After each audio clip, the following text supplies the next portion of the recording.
Bigla akong napabalikwas sa kama. Binasa ng malamig na pawis ang aking nightgown. Parang sasabog ang dibdib ko sa sobrang lakas ng tibok. Ang matinding sakit na parang pinupunit ang leeg ko.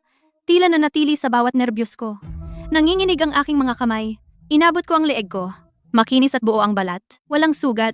Ngunit ang alaala ng pagkapunit ng mga zombie, ang sakit na kainin ng buhay, totoo pa rin. Tumingin ako sa paligid, sa wedding photo sa nightstand. Ito ang dati naming apartment. Ang dating apartment kung saan kami nagsimula ni Carter. Hindi ang impyernong hagdanan na iyon, hindi ang mga guho na puno ng zombie. Lumubog ang kutson sa tabi ko. Si Carter ay nagising halos kasabay ko. Maputla ang mukha niya na parang papel. Una, tiningnan niya ang sarili niyang mga kamay nang hindi makapaniwala. Pagkatapos, bigla siyang lumingon sa akin. Tayo. Ang boses niya ay sobrang paos. Bawat salita ay nanginginig. Hindi ba tayo? Namatay? Tinapos ko ang mga salitang hindi niya masabi. Namatay sa labas mismo ng pintuan natin. Pinalabas ng iyong butihing nanay at pamilya ng kapatid mo. At pinakain sa mga zombie. Ang mga larawang iyon ay bumaha sa isip ko nang hindi ko mapigilan. Sa ikatlong araw ng apocalypse, dumating si Martha kasama si Tyson. Ang kanilang pamilya na 3, duguan, ay lumapit sa amin para humingi ng tulong. Pumayag kami at binuksan ang pinto. Hindi namin alam na parang nag-imbita kami ng mga lobo sa bahay. Inagaw ang aming pagkain. At kailangan naming mamuhay na parang pulubi, nag-iingat sa bawat galaw sa paligid nila. Sa huli, nang maubos ang lahat, ang malamig na mga salita ni Martha ay umaalingaw-ngaw pa rin sa aking tenga. Ikaw ang panganay, kailangan mong managot. Ang pagkain namin ay sapat lang para sa pamilya ng kapatid mo. Kaya kayong dalawa ay lumabas at mag-isa kayong maghanap buhay. Sumara ang pinto ng malakas sa gitna ng aming desperadong hiyaw. Kahit gaano kami kalakas kumatok, hindi na muling nagbukas ang pintong iyon. Hinawakan ako ni Carter nang mahigpit sa ilalim niya hanggang sa huli. Ginamit ang kanyang katawan para bigyan ako ng ilang segundo pa. Carter, lumingon ako. Tiningnan ko siya ng diretso sa mga mata. Ang boses ko ay mas malamig at mas determinado kaysa dati. Kung sa buhay na ito ay pipiliin mo pa rin ang iyong malaking pamilya, maghihiwalay tayo ngayon din. Ako, Serena, ay hindi napapatayin ng iyong pamilya kailanman. Ang mga mata ni Carter ay agad na namula at hinawakan niya ang aking kamay. Wala na. Hindi na maulit. Nabulunan siya. Ang boses niya ay puno ng sakit at paggising ng kamalayan. Sa nakaraang buhay natin, napakatanga ko. Akala ko ang dugo ay makakabili ng konsensya. Pero nang itulak nila ako palabas para mamatay, naisip ba nila na ako ay kanilang sariling anak at kapatid? Sa buhay na ito, Tumingin siya pa itaas. May determinasyon at kalupitan sa kanyang mga mata na hindi ko pa nakita. ikaw lang ang mayroon ako. Tanging ang maliit nating pamilya ito. Pababayarin ko sila ng 100 ulit. Pinisil ko ang kanyang kamay. Naramdaman ang tunay at mainit na hawak. Kinuha ko ang telepono mula sa maliit na mesa. Ang malinaw na petsa sa screen ay nagpatigil ng aking paghinga. Oktubre 2, 2025, 7:05 ng umaga. Eksaktong 8 araw bago ang apocalypse sa Oktubre 20, 8 araw. Gagamitin ko ang 8 araw na ito upang magtayo ng kuta na sapat na matibay para tayo ay mabuhay. At papanoorin ko ang mga tinatawag na kapamilya na maglakad ng hakbang-hakbang patungo sa libingan na hinukay nila para sa kanilang sarili. Huminga ako ng malalim. Pinipilit ang sarili na kumalma. Carter, ang ating ipon, kasama ang mga limitasyon sa lahat ng ating credit card at online loan, magkano ang kaya nating maipon? Mga 100,000 piso. Mabilis siyang nagkalkula. Hindi sapat, hindi talaga sapat. Kailangan nating mag-imbak ng supply para sa 2 taon para sa 4 na tao. Kailangan nating patibayin ang safe room. Kailangan natin ng armas, gamot at enerhiya. Hindi sapat ang pera natin. Pagkatapos ay hahanap tayo ng paraan. 4 na tao? Tama, at ang mom at dad ko. Kinuha ko ang aking telepono. Nanginginig ang aking mga daliri sa excitement at pagmamadali. Kailangan ko silang dalhin dito agad. Sa nakaraang buhay, hindi ko man lang sila nakita sa huling pagkakataon. Nakonekta ang tawag. Sa sandaling narinig ko ang pamilyar na boses ng aking mom, halos tumulo ang luha mula sa aking mga mata. Pinigilan ko ang aking hikbi. Sa tono na walang puwang para sa pagtutol, sinabi ko sa kanila na mag-impake agad at sumakay sa pinakaunang bullet train ngayong araw para pumunta dito.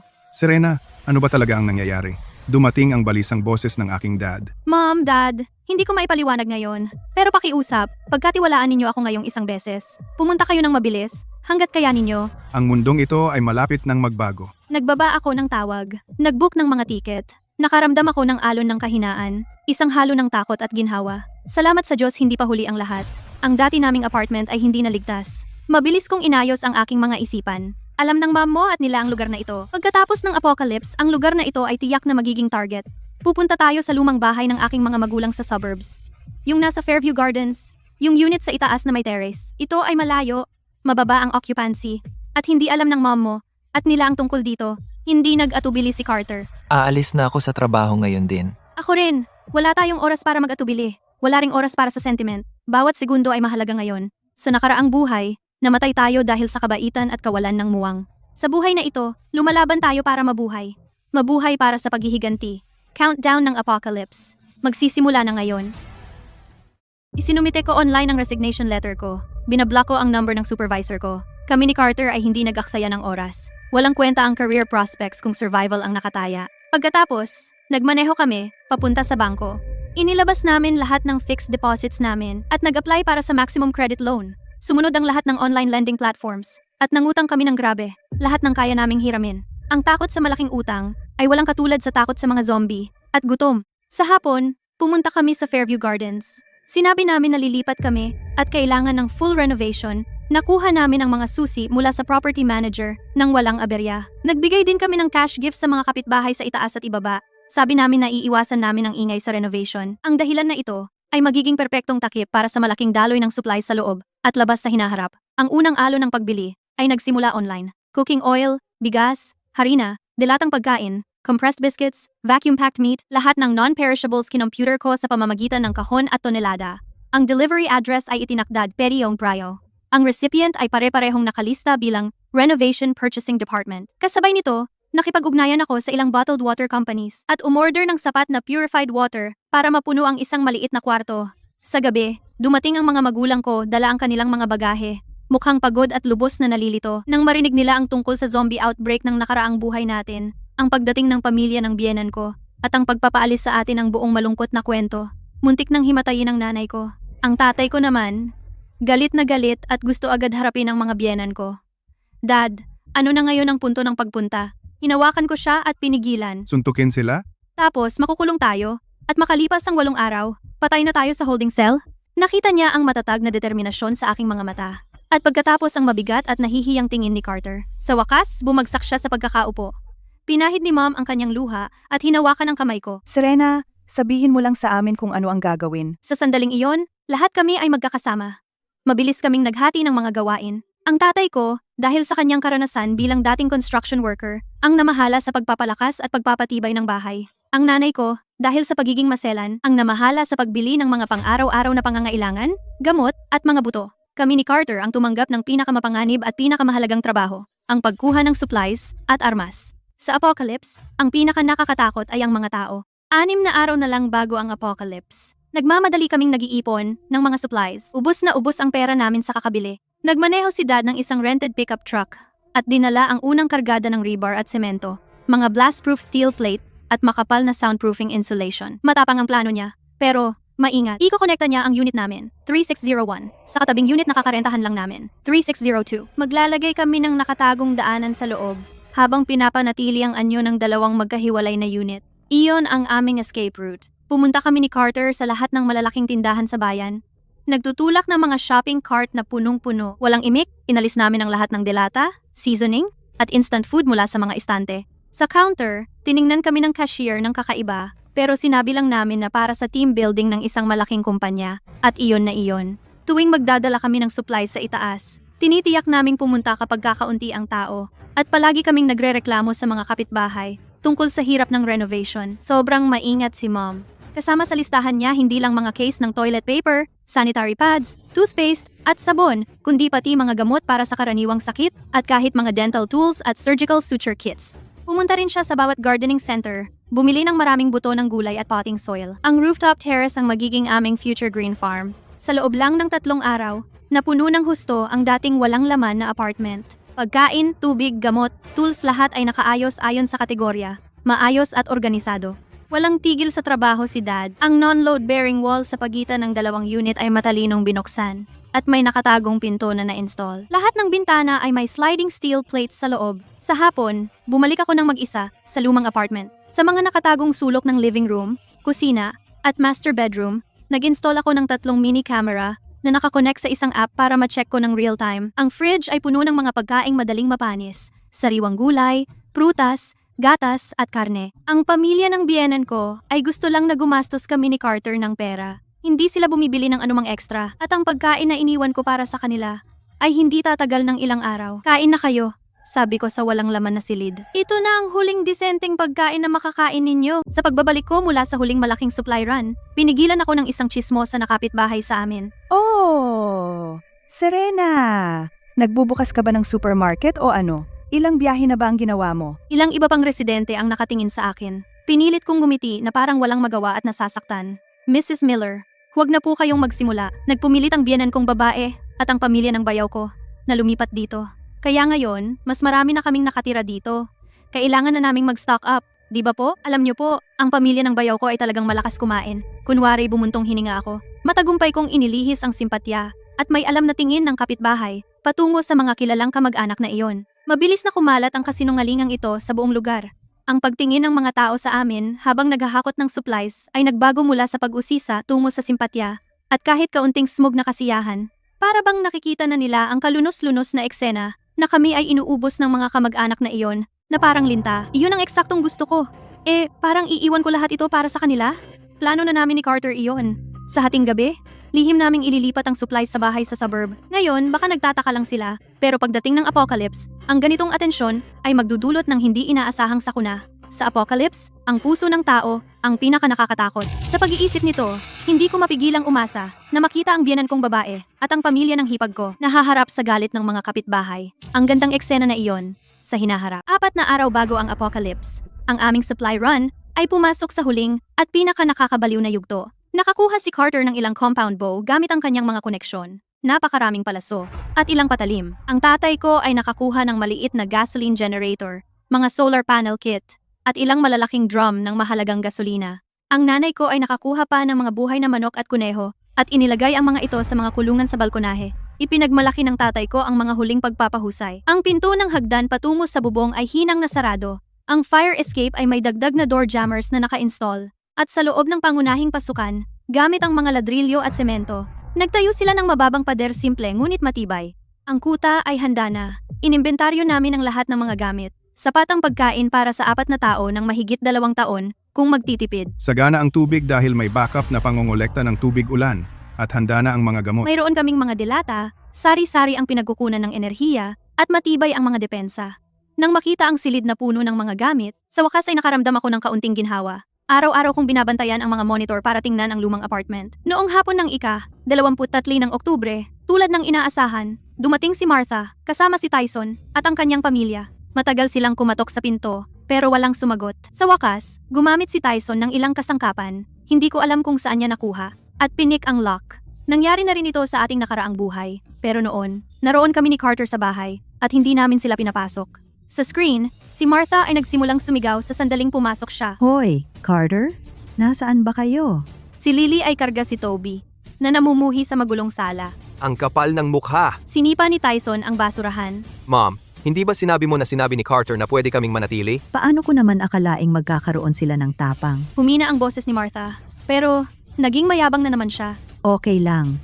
Wala naman sila rito. Atin na ang bahay na ito ngayon. Ang maliit na apo ni Lola ang makakakuha ng malaking kwarto. Nang makita ito, pinatay ko ang monitor. Walang ekspresyon ang mukha. Sige, magpatuloy kayo. Kapag dumating na ang apocalypse, makikita natin kung gaano katagal kayo mananatiling mayabang.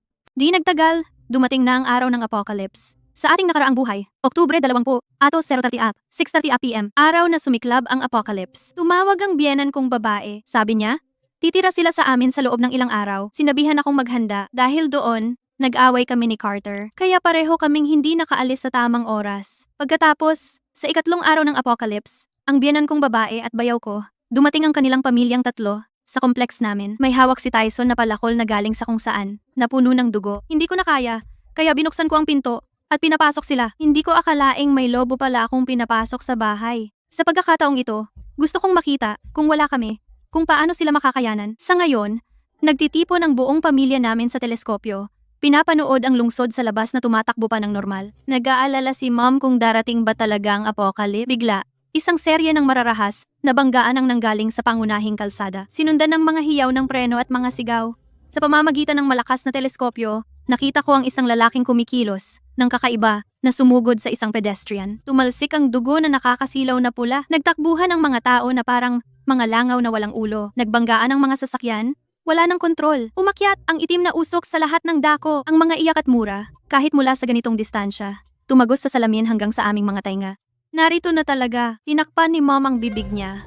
Medyo nanginginig ang katawan niya. Mahigpit na hinawakan ni Dad ang balikat niya. Maputla ang mukha niya. Hinawakan ni Carter ang malamig kong kamay. Sa TV, nagsalita ang emergency news anchor. Sinusubukang magmukhang kalmado, pero hindi maitago ang panginginig. Hinihimok ang mga mamamayan na umuwi agad, ikandado ang mga pinto at bintana, at maghintay ng mga tagubilin ng gobyerno. Mabilis na naging static ang screen ng TV. Nagsimulang maglag ang internet. Sa social media at mga group chat, napuno ito ng mga video na duguan at desperadong pagsusumamo para sa tulong. Noon, tumunog ang telepono ni Carter. Ang pangalang kumikislap sa screen ay, Mom? At tinitigan niya ito, komplikado ang kanyang mga mata, may natitirang sakit at mas malamig na poot. Pinindot niya ang speakerphone. Pumunit sa hangin ang nakakatakot na sigaw ng aking biyenang babae. Carter, nasaan na kayo? Bumalik kayo dito.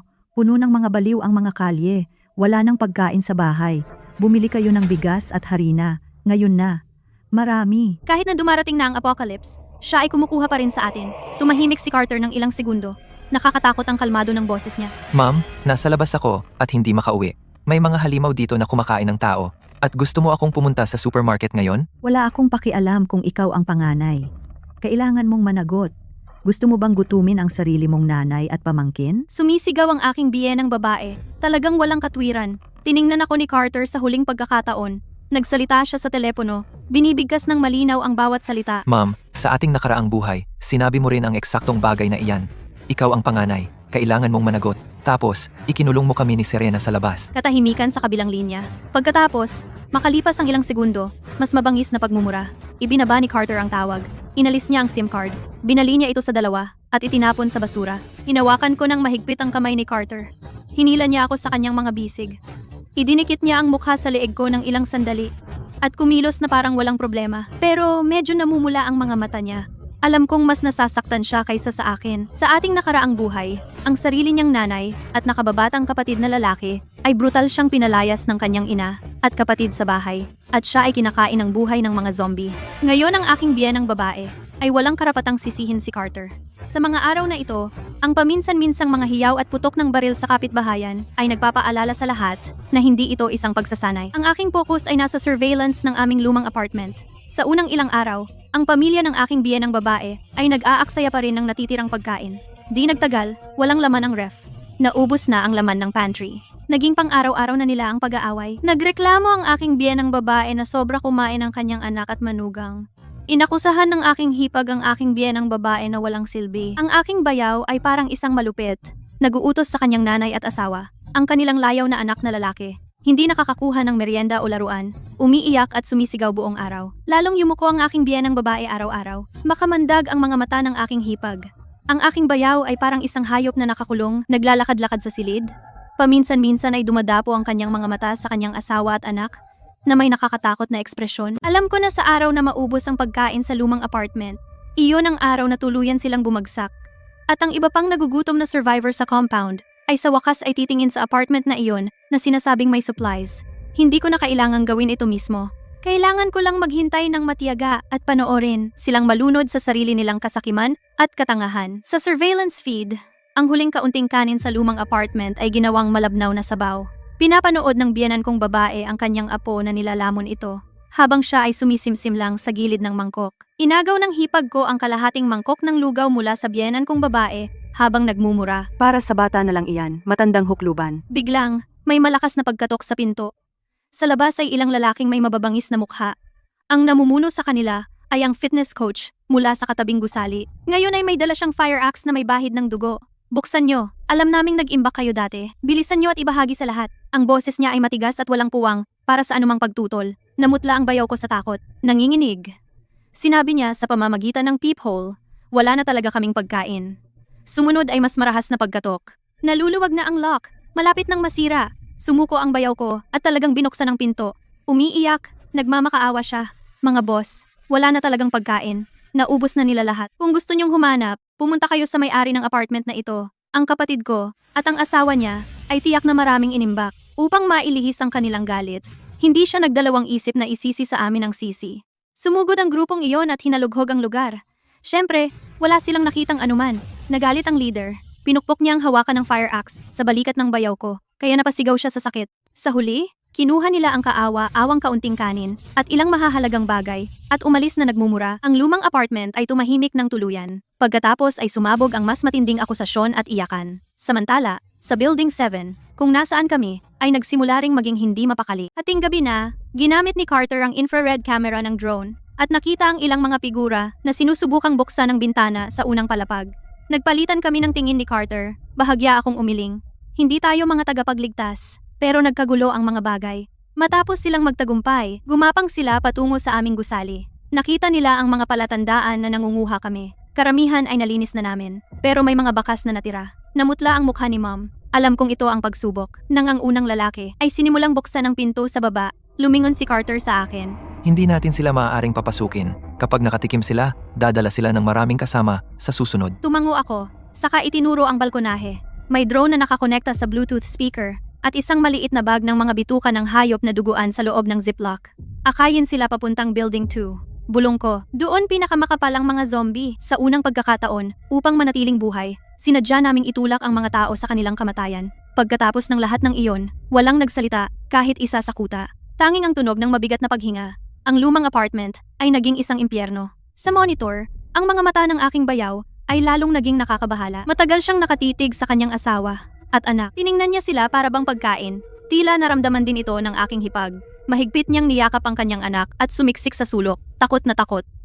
Ang aking biyen ng babae ay naging punching bag ng pamilya. Isang araw, matapos ang isa pang malaking away, biglang pumitik ang aking bayaw. Itinulak niya ang kanyang mahinang ina patungo sa pinto. Ma'am, wala nang pagkain sa bahay. Gutom na si Toby. Ikaw ang lola niya. Hindi ka ba pwedeng lumabas at maghanap? Ang kanyang boses ay puro kabaliwan. Bumagsak sa sahig ang aking biyenang babae, nakatitig ng gulat sa anak na pinalaki niya ng sobrang lambing. Lumayo ang aking hipag nang walang salita. Ang maliit na apo ay nakatitig ng blanko at umiyak. Lola, gutom na ako. Ang liwanag sa mga mata ng aking biyenang babae ay dahan-dahang. Nawala. Tumigil siya sa pag-iyak at pagrereklamo. Nanginginig. Siya ay tumayo at binuksan ang pinto. Walang laman ang pasilyo. Pero sa ibaba, may mahina at nakakapangilabot na tunog ng pagkaladkad at mga ungol. Lumingon ang aking biyenang babae para sa huling tingin sa saradong pinto. Walang tunog na nanggaling sa likod ng pinto na iyon. Naglakad siya papunta sa hagdan. Nawala ang kanyang figura sa monitor. Ngunit di nagtagal. May nagmamadaling yapak na lumapit. Tumakbo ng mabilis ang biyenan kong babae.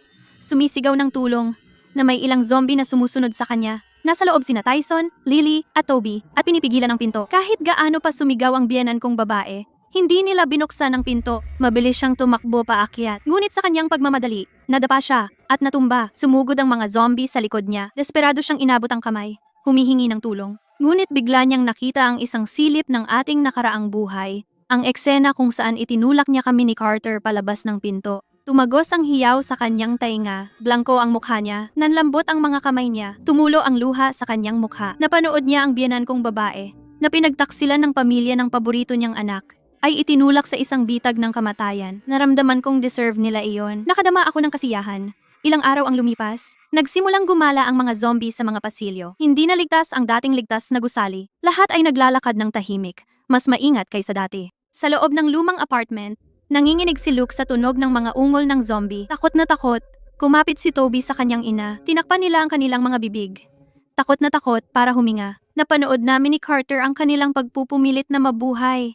Ilang araw ang lumipas, sinuri ko ang surveillance. Walang laman ang sala. Narinig ko ang pagtatalo mula sa kwarto. Sumambulat ang matatalim na hiyaw mula sa kwarto. Nagpalitan kami ni Carter ng tingin. Pareho kaming nakadama ng awa at kasiyahan. Sa apocalypse, hindi mahuhulaan ang mga puso. Ang mga hiyaw at ang baho ng dugo ay di nagtagal, ay umakyat sa mga zombie sa labas. Isang alon ng mga zombie ang sumalpok sa pinto. Bumigay na ang mabigat na pinto. Sinundan ng mga zombie ang bakas ng dugo at sumugod sa loob. Naririnig ang mga sigaw ng tulong sa monitor at ang mga hiyaw ng mga bata na puno ng takot.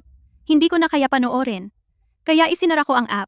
Nang malaman ng nanay ko sa kuta, tahimik siyang umiyak. Hindi para sa masamang kamag-anak na iyon, kundi sa kung gaano kalalim ang pagbagsak ng sangkatauhan. Mahigpit akong niyakap ni Carter. Nanginginig ang katawan niya. Hindi dumating ang saya ng paghihiganti.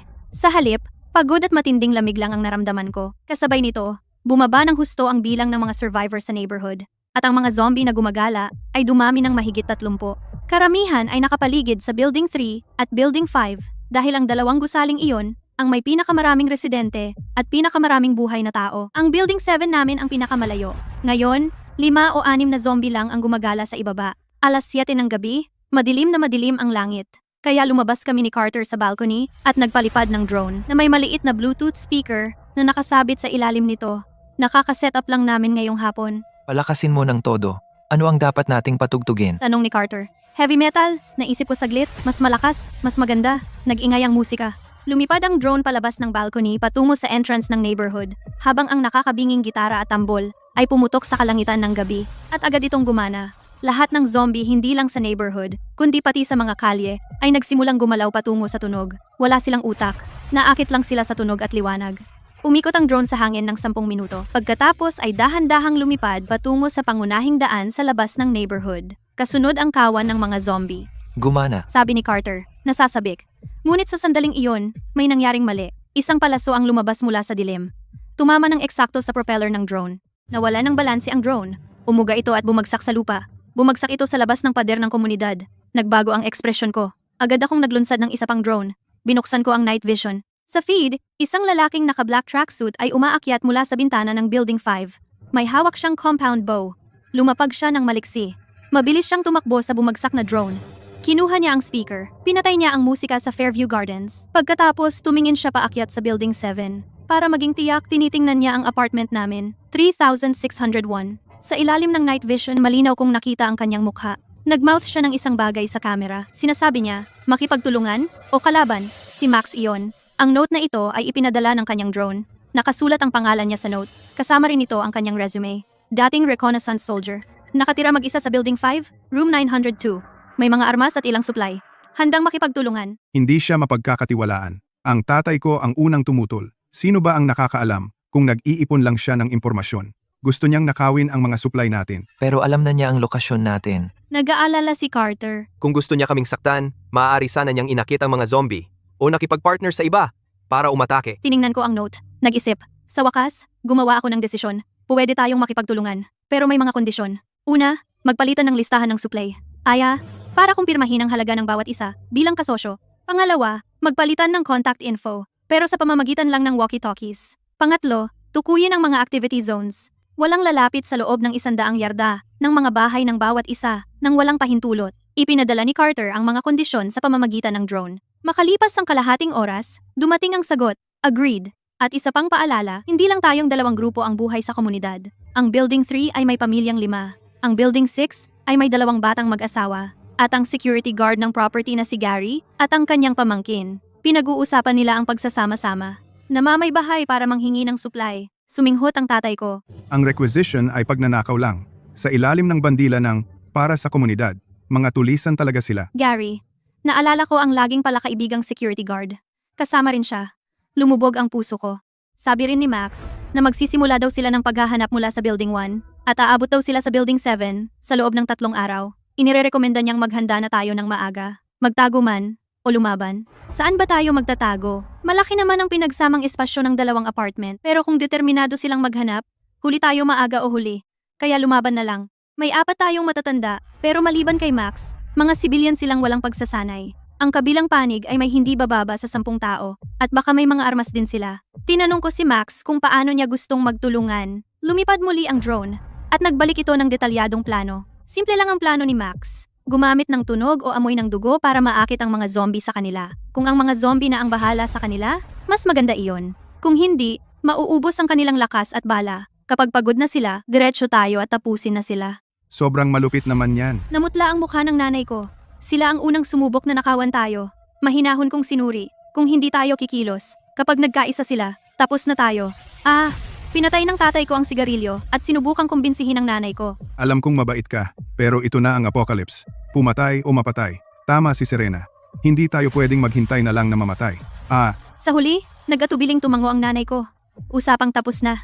Si Max ang bahala sa reconnaissance at pagpaplano at ang pamilya ko ang magsasagawa. Sa ngayon, bawat isa sa atin ang bahala sa sarili nating supply.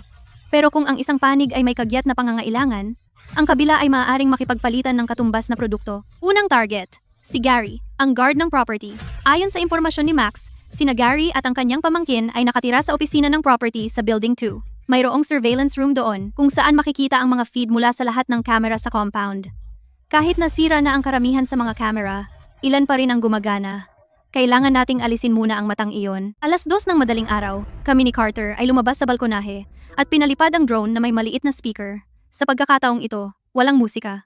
Sa halip, pinatugtog namin ang pre-recorded na iyak ng sanggol.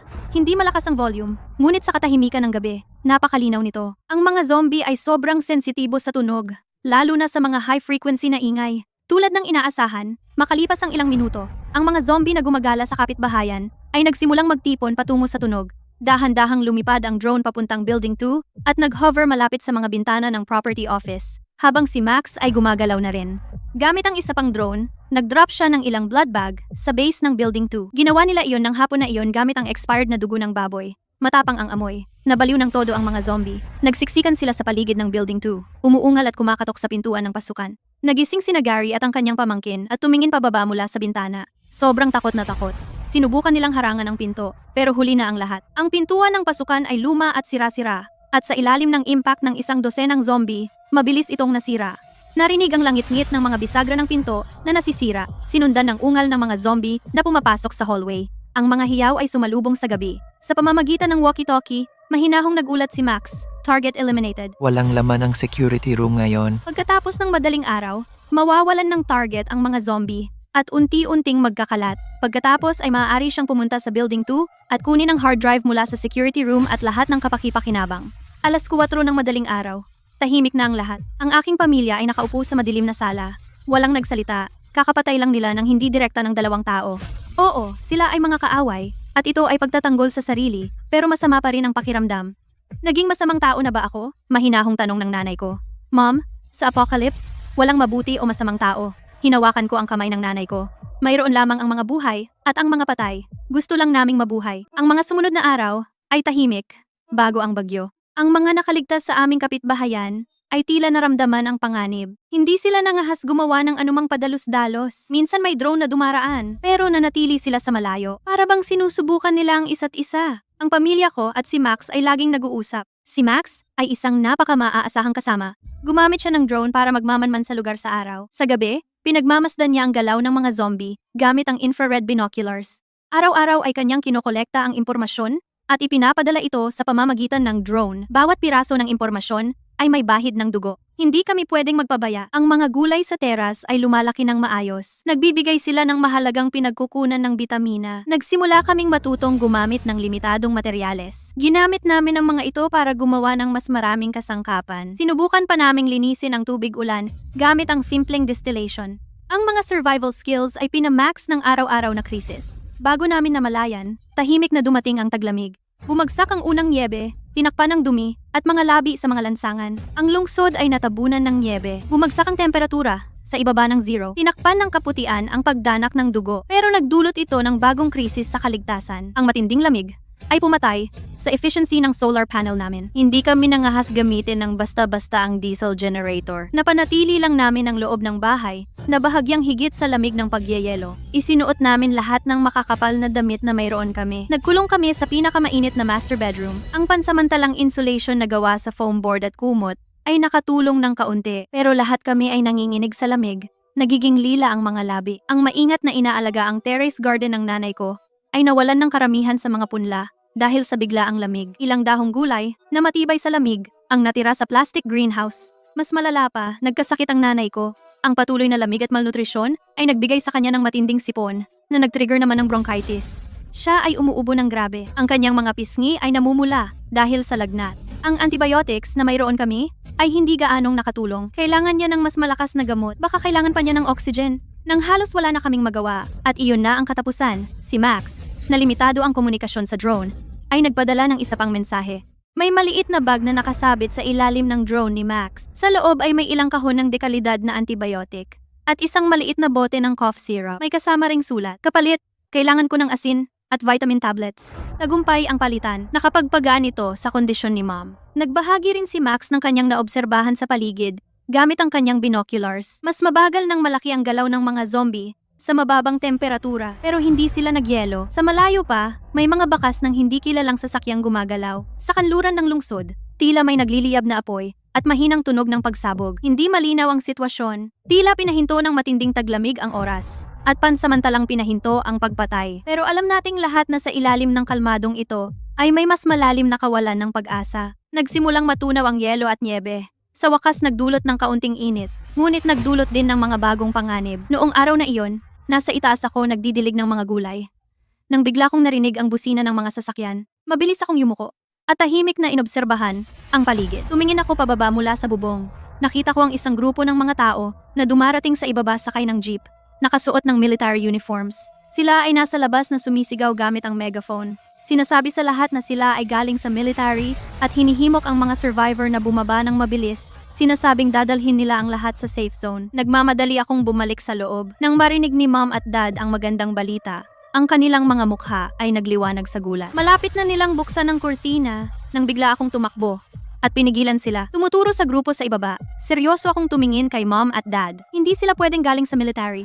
Tumingin ako sa binoculars at may nakita akong mga 100 lalaking naka-unipormeng militar hawak ang mga baril. Pero kakaiba ang tindig nila at hindi talaga katulad ng mga tunay na sundalo. Ipinasa ko ang binoculars kina Mom at Dad at nang makita nila ito, hindi nila maiwasang matakot.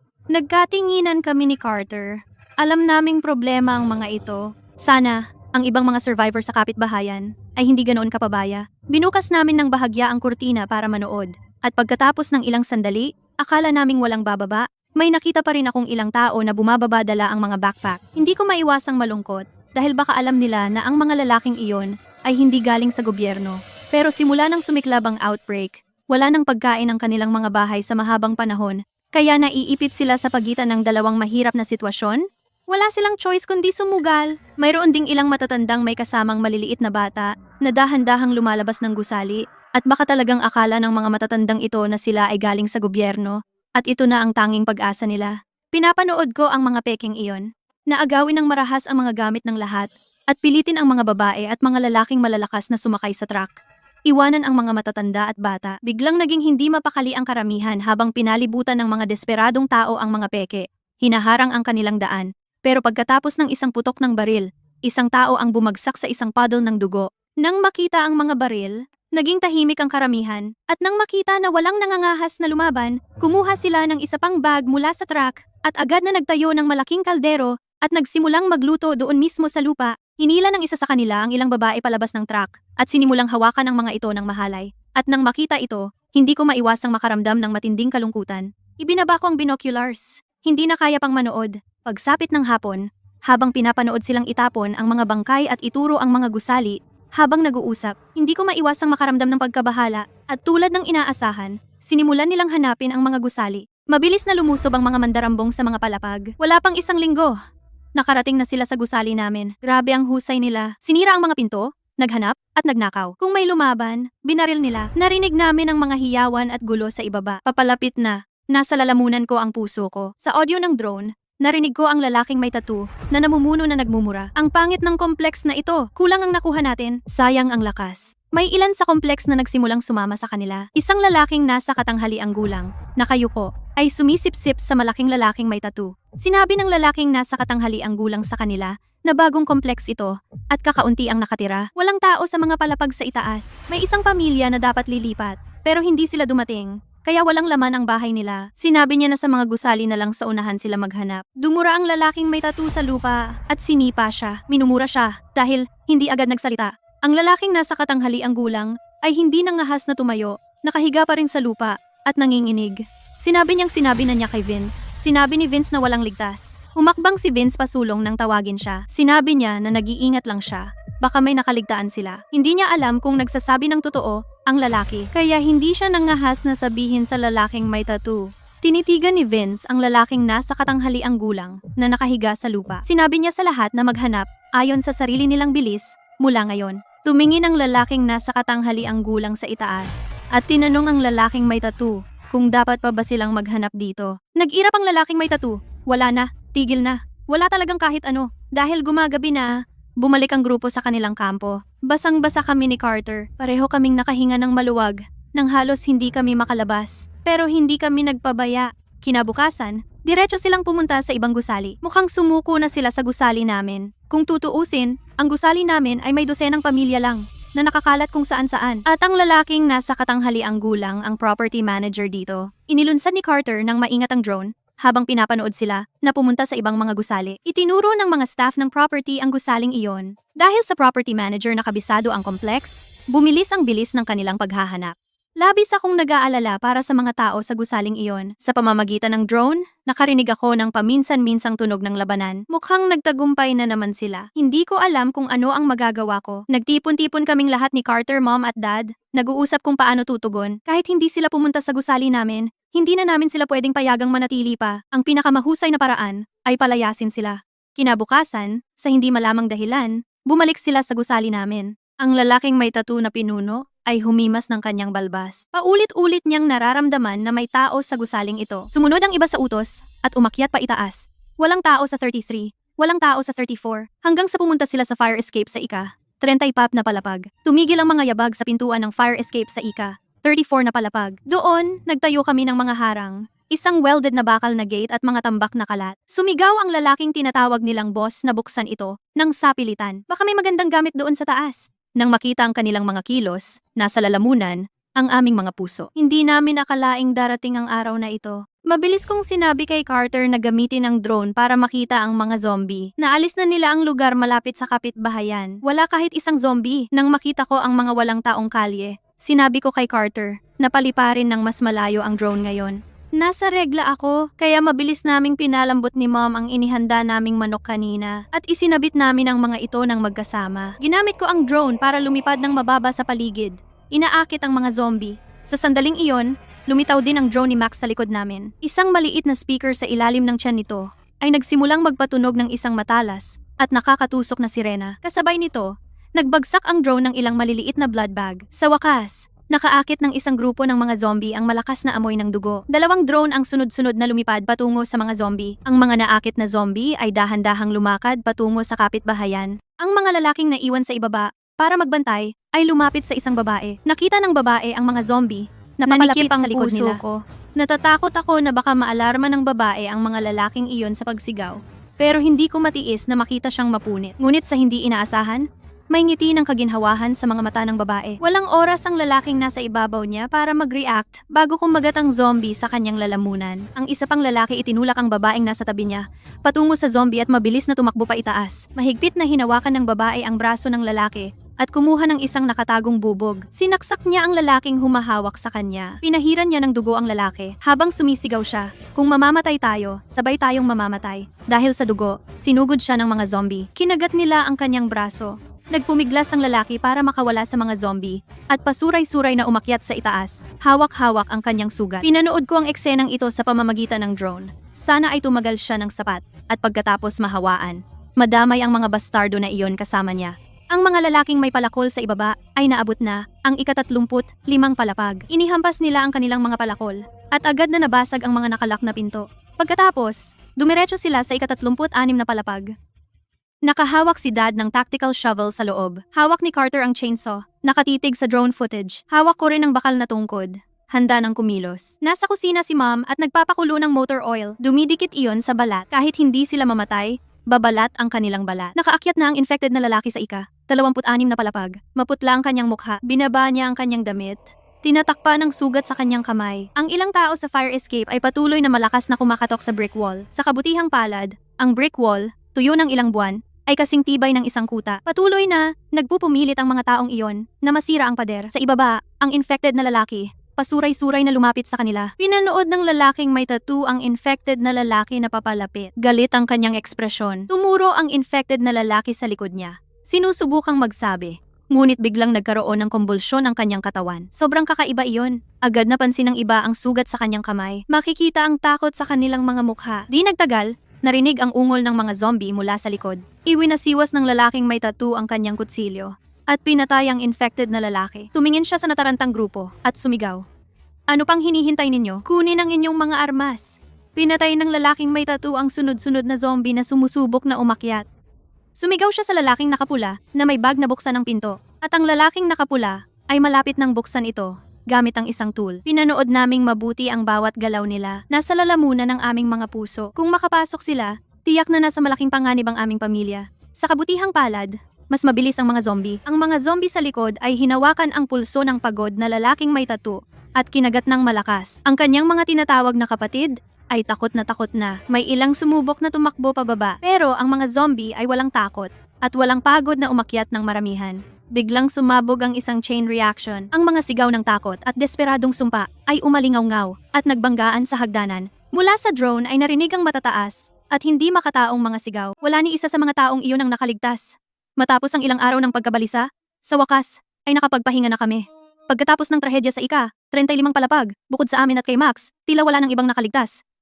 Ang mga zombie, dahil kulang sa sariwang biktima at pagkain, ay unti-unting nagkalat mula sa Fairview Gardens. Ang ikalawang bagong taon, pagkatapos ng apocalypse, nagprito kami ng isang malaking plato ng inimbak na karne, isang plato ng gulay, at ilang ginisang tog. Ang nanay ko ay gumawa rin ng palaman na may gulay at inimbak na karne at gumawa ng dumplings. Itinaas namin ang aming mga baso upang ipagdiwang ang bagong taon at ipagdiwang na kami ay buhay pa. Habang kumakain kami, biglang dumating ang isang malakas na light signal mula kay Max sa labas. Nakarinig kami ng isang radio broadcast at kinumpirma na ito ay isang military frequency. Nagbo-broadcast sila ng mga coordinate ng safe zone at impormasyon ng contact.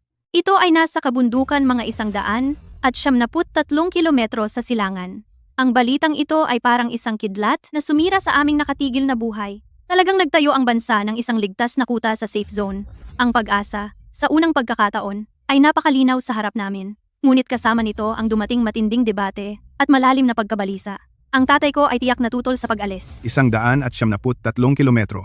At apocalypse na ngayon. Ano ang nandoon? Mga pulutong ng zombie, mga mandarambong, sirang mga kalsada, sirang mga sasakyan. Paano tayo maglalakbay? Napakaraming pagsisikap ang ginugol natin sa pagtatayo ng kuta na ito. Ang paglabas ay pagpapakamatay. Si Carter ay mas pabor na makipagsapalaran. Inisip niya na ang manatili dito ay naghihintay lamang na maubos ang pagkain, na masira ang mga kagamitan, at kung sumiklab ang isang sakit, wala kaming tulong mula sa labas. Dahil nakapagtatag ang bansa ng safe zone, maaaring may mga support points sa daan. Ito ang tanging pagkakataon. Tiningnan ako ng nanay ko na may komplikadong ekspresyon at sinabing susundin niya ang desisyon ko.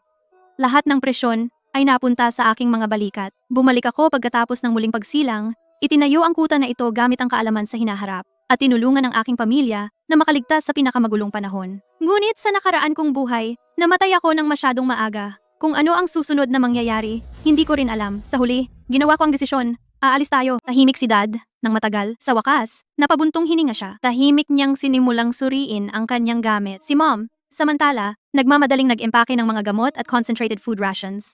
Mahigpit akong niyakap ni Carter. Sinimulan niyang magplano ng modifikasyon ng sasakyan at pamamahagi ng armas. Gamit ang drone, naabot namin ang huling kasunduan kay Max. Sasakay siya sa iisang sasakyan. Kasama namin, magbibigay siya ng modified off-road vehicle at magsisilbing pangunahing driver at combat escort at magbibigay ng concentrated food rations na sapat para sa hindi bababa sa isang buwan, malaking halaga ng gamot, at dagdag na gasolina. Lahat ng desisyon sa biyahe ay dapat pag-usapan ng magkabilang panig. Ang mga samsam ay ipapamahagi ayon sa kontribusyon. Sa mga sumunod na araw, pumasok kami sa ibang antas ng paghahanda. Nagsala kami ng mga supply na kailangang dalhin, mataas na calorie na pagkain, gamot, armas, kasangkapan, kaunting mahahalagang binhi, at lihim naming itinago ang karamihan ng maramihang pagkain at tubig sa pinakatagong bahagi ng kuta. Kung sakaling mabigo, baka may daan papabalik. Mas mahirap ang daan palabas ng lungsod kaysa inaasahan. Ang pangunahing daan ay ganap na hinarang ng mga nasirang sasakyan, mga bumagsak na billboard, at mga debris. Madalas kaming kailangang lumihis sa mga side road. Si Max ay isang kahangahangang driver. Lagi niyang napapansin ang mga roadblock ng maaga at nakakahanap ng daan. Si Carter at ako ay nagbabantay sa mga gilid at likuran, habang ang aking mga magulang ay nagmamasid sa daan sa unahan. Hindi nagtagal, sa isang sangandaan, nakatagpo kami ng roadblock na gawa ng tao.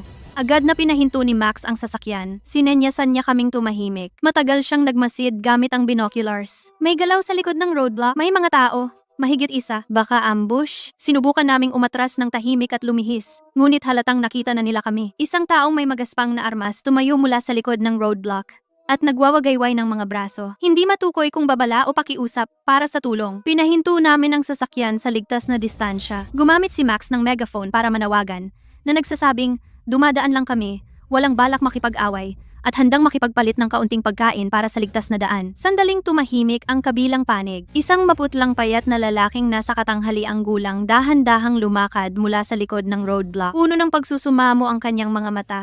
Ang lalaki ay nagsabing survivor siya mula sa kalapit na nayon. Grabe ang lagay nila. Umaasa siyang makipagpalit ng gamot sa amin. Pumayag kami. Ang lalaki, buto-buto ang kamay, kinuha ang gamot na ibinigay namin sa kanya. At sa isang saglit, nakita ko ang tunay na pasasalamat sa kanyang mga mata. Pero nang mag-start na si Max ng sasakyan para umalis, biglang nagulo ang lahat. Ilang tao na may dalang mga pamalo at itak ang biglang lumitaw sa malapit. Mabilis na pumaligid sa aming sasakyan. Lumubog ang puso ko, naloko kami. Pero ang talagang nagpalamig ng aking dugo ay ang figurang dahan-dahang lumalabas mula sa likod ng karamihan. Siya ay buto at balat. Ang kanyang mukha ay puno ng dumi. Ang kanyang damit ay punit-punit, pero nakilala ko pa rin siya agad. Tyson, kapatid ni Carter. Ang aking bayaw. Buhay pa pala siya. Nagkatinginan kami ni Tyson. Ang kanyang mga mata ay nag-aapoy ng matinding puot. Una siyang dumaan sa mukha ni Carter. Pagkatapos ay tumigil sa akin. Carter? Serena? Buhay pa ako, ha? Bigo ba kayo? Tumingin ako kay Carter sa tabi ko. Puti na ang kanyang mga buko. Napalunok siya ng malalim, pero nanatili siyang tahimik. Biglang lumingon si Tyson at sumigaw sa mga gutom na survivor. Ang sarili kong kapatid at ang kanyang asawa. Ay nag-imbak ng kung ano-ano bago ang lahat ng ito.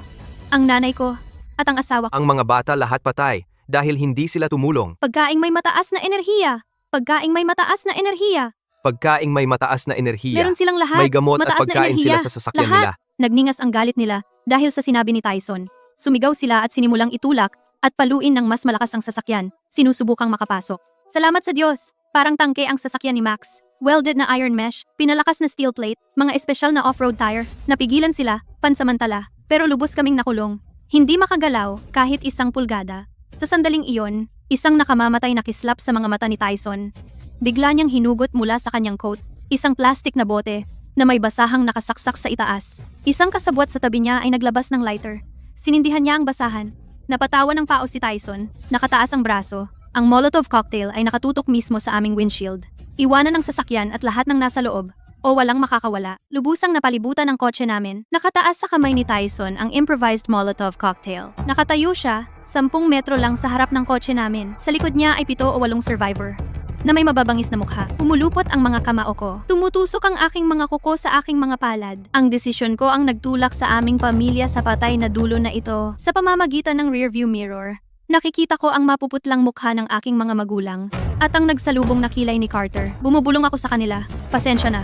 Nanginginig ang boses ko nang hindi mapigilan. Ang kamay ng nanay ko ay umaabot mula sa likurang upuan at dahan-dahang napapatong sa aking balikat. Hinawakan ni Carter ang kamay ko. Sabi niya hindi ko kasalanan at inaalo ako. Pamilya tayo. Sabay nating haharapin ang lahat. Pinatatag ng mga salitang iyon ang aking halos gumuho na isip. Pinipilit ko ang sarili kong magmasid. Sa grupo sa labas ng kotse, iyong maputla at payat na lalaking nasa katanghali ang gulang ay laging nagtatago sa likuran. Kumikislap ang kanyang mga mata. Huminga ako ng malalim. Ibinaba ko ng bahagya ang bintana. Hindi ako nagmamakaawa. Sa halip, itinaas ko ang boses. Sumulyap sa Molotov sa kanyang kamay. Gusto mo ba talagang mamatay ng sabay? Ang apoy ay kumakaluskos sa kamay ni Tyson na nagpapaliwanag sa masamang ngiti sa kanyang mga labi. Patuloy akong sumisigaw na ang bansa ay nagtatag ng mga safe zone. Malapit na ang tagumpay. Gusto mo bang mabuhay para makarating doon? Ang karamihan ay nagpapakita ng unang senyales ng pag-aalinlangan. May isang nagbaba ng nakataas na bato. Si Tyson ay tila hindi inaasahan na lahat ay mapapahikaya. Ang mga kalamnan sa kanyang mukha ay kumikibot. Sinusubukan niyang mabawi ang kontrol. At sa sandaling umikot siya ng balisa, ang sandaling ang kanyang leeg ay nakalantad sa madilim na ilaw ng kotse. Nakikita ko sa bahaging iyon ng balat isang kumakalat, malabughaw itim, parang sapot na network ng mga ugat na nakausli. Sinusubukan ni Tyson na patuloy na mangudyok sa mga taong iyon. Baka agawin muna nila ang mga supply natin. Nagdulot ng kaguluhan ang mga sinabi ko. Napatingin ang lahat kay Tyson. Naramdaman kong tumigas ang katawan ni Carter sa tabi ko at narinig kong humingal ang mga magulang ko sa likod. Alam kong kailangan kong samantalahin ang pagkakataon. Agad kong itinuro ang mga halatang butas sa kwento ni Tyson. Nakita ko ito sa surveillance footage. Nakita ko siyang natakal at nakagat ng mga zombie. Pero nandito siya. Walang kahit isang galos. Iyan ang dahilan kung bakit ito kahina-hinala. Nabaluktot ang mukha ni Tyson sa liwanag ng apoy. Mabilis niyang itinaas ang kamay. Parang tatakpan ang leeg. Kasabay nito, mabilis niyang ipinagtanggol ang sarili. Sinubukang iwaksi ito sa mahihinang dahilan, gaya ng swerte lang o malakas ang kaloobang mabuhay. Hindi ko pinayagan ang kanyang mga kasinungalingan. Itinuro ko ang gilid ng kanyang leeg at sinabi sa kanila na tingnan nila mismo. Naging hindi mapakali ang mga tao. Ang lalaking nakatago sa likod, payat at maputla, ay nagsimulang sumulong ng kaunti at sumandal para tingnan ang leeg ni Tyson. Sumunod na saglit, namutla ang kanyang mukha na parang papel, nang hina ang kanyang mga binti at bumagsak siya sa lupa. Itinuro niya ang leeg ng bayaw ko. Nanginginig ang mga labi, hindi makapagsalita ng kahit isang salita. Sapat na ang kanyang reaksyon bilang patunay na kailangan namin. Naghiwa-hiwalay ang karamihan. Ang mahigpit na bilog ay biglang lumawak. Bawat mukha ay nagpapakita ng matinding takot at hindi paniniwala. Nahuli, kaya tumigil na si Tyson sa pagtatakip ng leeg. Sa halip, sa kakaibang tindig, dahan-dahan niyang iniikot ang leeg. Malakas na nagbitak ang mga buto. Nagsimulang mamaga, ng abnormal ang kanyang katawan, parang pinalobo. Ang madilim na luntian itim na linya sa ilalim ng kanyang balat ay biglang kumislap at kumikibot. Hindi ito tulad ng karaniwang pagkabulok ng zombie. Nagbulong ang asawa ko. Ang boses niya ay puno ng pagkalito at takot. Pagkatapos, ang boses ni Max, na mahinahong nagmamasid, ay narinig mula sa driver's seat. Mabilis niyang tinasa. Hindi siya ganap na naging zombie. Sa halip, ito ay isang bihirang mutation mula sa kagat. Si Tyson ngayon ay hindi tao. Hindi rin zombie. Sumigaw ang mga tao at nagkalat. At si Tyson, ganap nang nagbago, ay unang sumugod sa pinakamalapit na kaawa-awang tao. Umalingaw-ngaw ang mga hiyaw sa tainga ng lahat. Agad na kumilos si Max. Bigla niyang pinihit ang manibela. Umugong ang off-road vehicle. Sumalpok ito ng malakas kay Tyson. Nakakamangha, hindi dumating ang inaasahang langot-ngot ng metal sa buto. Sa halip, lumitaw ang isang nakikitang UP sa matibay na harapan at si Tyson ay sumuray-suray pabalik ng ilang hakbang, umiling, at nabawi ang kanyang paninindigan. Mas malala, nakatutok siya sa akin at kay Carter. Papunta siya sa gilid namin. Sa ilalim ng kanyang mga suntok at pagsisikap, ang iron mesh ng bintana ay nagsimulang gumawa ng nakakagiling na tunog. Nagsimulang magbago ang hugis ng mga kasukasuan. Narinig ang nagmamadaling boses ni Max galing sa driver's seat. Sumisigaw na puntiryahin namin ang kanyang ulo. Sinunggaban ko ang compound bow at naghanda ng arrow. Pero nanginginig ng sobra ang kamay ko. Kailangan tamaan ang ulo. Pero parang natuto na si Tyson. Hindi na niya inilalantad ang kanyang mahinang bahagi. Sa halip, niyayakap niya ang sasakyan. Ginagamit ang frame bilang panakip. Lumitaw ang mga ugat sa noo ni Carter. Sinisikap niyang pigilan ang gumuguhong mesh. Bigla, tumigil si Tyson sa pag-atake sa bintana at sumugod siya sa likuran ng sasakyan. Ang target niya, ang trunk lock. Gusto niyang buksan ang trunk o pasabugin ang fuel tank. Doon nakatago ang karamihan ng aming supplies at ang ekstrang gasolina. Kailangan namin siyang pigilan. Nakita ito ni Max sa rearview mirror. Bigla siyang nagpreno, pero masyadong mabilis si Tyson. At grabe ang lakas niya. Sa isang hampas ng palad, nabasag ang reinforced trunk lock. Pinuntiryahin ko ang kanyang nakayukong likod at ulo mula sa bintana. Pero masama ang anggulo. At sobrang nanginginig ang truck. Isa pang malakas na kalabog. Ganap na nawasak ang trunk lock. Bumukas ng kaunti ang takip. Ngumisi ng masama si Tyson at inabot para buksan ang hatch. Sa oras na iyon, ang lalaking nasa katanghaliang gulang na nagtatago sa kanal pumulot ng bato mula sa lupa, umungal, at hinampas ito sa likod ng ulo ni Tyson.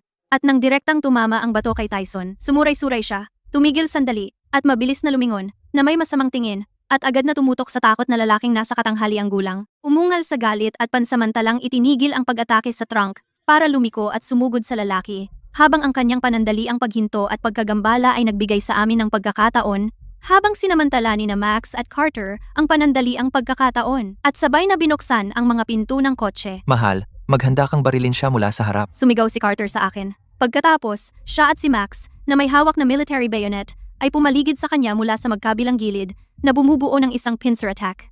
Nakagat ko na ang aking mga labi hanggang sa pumuti ang mga ito. Itinaas ko ang aking kamay na itinutok ang talim sa baluktot at baliw na mukha ni Tyson. Nang mapansin ni Tyson na pumapaligid sa kanya sina Max at Carter at naramdaman akong nakatutok sa kanya. Ngunit bago pa man tuluyang makulong ang paligid, sa mas mabilis na bilis, sumugod siya sa passenger window kung nasaan ako. Binangga ito ng malakas. At ang iron mesh sa bintana, sa ilalim ng paulit-ulit na paghampas at ganitong buong lakas na bangga, naglabas ng isang pilit. Matinis na langit-ngit ng pagkabasag dahil ako ang lagi niyang target. Paulit-ulit na pumapalo si Tyson sa bintana ng kotse. Naputol na ang huling mga wire na humahawak sa bintana. Tumayo ng tuwid si Tyson pero hindi siya umatake agad. Sa halip, dahan-dahan siyang lumapit sa akin. Tinulak ako ni Carter paatras. Umabante siya. Buong-buo siyang tumayo sa harap ko. Tuwid na tuwid ang likod niya. Hinawakan niya ang maikling bakal na tungkod na kinuha niya sa ilalim ng upuan. Pumuti ang mga buko niya. Mula sa lalamunan ni Tyson, may tunog na parang pangungutya. Hindi man lang siya tumingin kay Carter. Ang madilim at baluktot na daliring iyon, dumiretso sa ibabaw ng balikat ng asawa ko at itinuro ng diretso sa mukha ko. Malapit nang dumampi sa akin ang daliring iyon. Biglang malingaw ang mga putok ng baril at pagsabog. Natigilan si Tyson sa kilos. Tumigil sa hangin ang daliri niyang nakaturo. Dalawang military off-road vehicle na may camouflage ay dumiretso palapit sa amin at huminto ng mahigpit sa gilid ng kaguluhan. Bago pa sila tuluyang huminto, ilang mga sundalong may kumpletong armas ay tumalon ng matulin at malinis na galaw. Nagulat si Tyson sa biglaang pagbabago ng mga pangyayari. Natigilan siya saglit. Ilang tumpak na putok tumama sa hindi mahalagang bahagi ng mutated na braso ni Tyson. Nawalan siya ng balanse, natisod, at napaluhod. Perpektong nagsabay ang mga sundalo. Sumugod pa sulong ang ilan sa kanila. Gamit ang mga espesyal na restraint strap na may high-strength alloy buckles, iginapos nila si Tyson ng mahigpit mula ulo hanggang paa. Lumapit ang isang lalaking may badge ng kapitan at sinabi sa amin na tapos na ang krisis. Sila ay ang Pambansang Emergency Response Rescue Squad 7. Sinabi sa amin ng kapitan, nakagawa na ang bansa ng zombie serum. Nagmamadali silang maghatid ng supplies sa nakaraang ilang araw at unti-unting nagsasagawa ng rescue operations. Tiningnan namin si Tyson matapos siyang turukan ng malakas na sedative. Sinabi ng kapitan na pinaghihinalaan nilang si Tyson ay zombie variant na may mataas na halaga sa pananaliksik. Kailangan nilang siyang ibalik para sa pag-aaral. Nang kumpirmahin ng rescue team na ang pamilya namin ay walang impeksyon o sugat, binigyan nila kaming bawat isa ng bakuna sa zombie. Si Tyson ay nanginginig pa, walang malay, at maingat nila siyang inilipat sa espesyal na sasakyang pantransportasyon. Tumitig ako sa direksyong iyon. Halo-halo ang damdamin. Tinakpan ng kamay ng asawa ko ang aking kamay. Hindi man lang nagtagal ang tingin niya sa sasakyang pantransportasyon. Magalang naming tinanggihan ang alok ng rescue team na pumunta sa sentralisadong shelter, kaya nagpasya kaming umuwi na. Ang daan pa uwi ay ibang-iba noong kami tumakas. Sa sirang daan, madalas kaming makakita ng mga rescue vehicle na dumaraan. Minsan, naririnig namin ang makina ng helicopter sa itaas senyales ng paghuhulog ng supply o paglipat ng tauhan. Dumadaan kami sa isang pansamantalang lugar ng pagtitipon.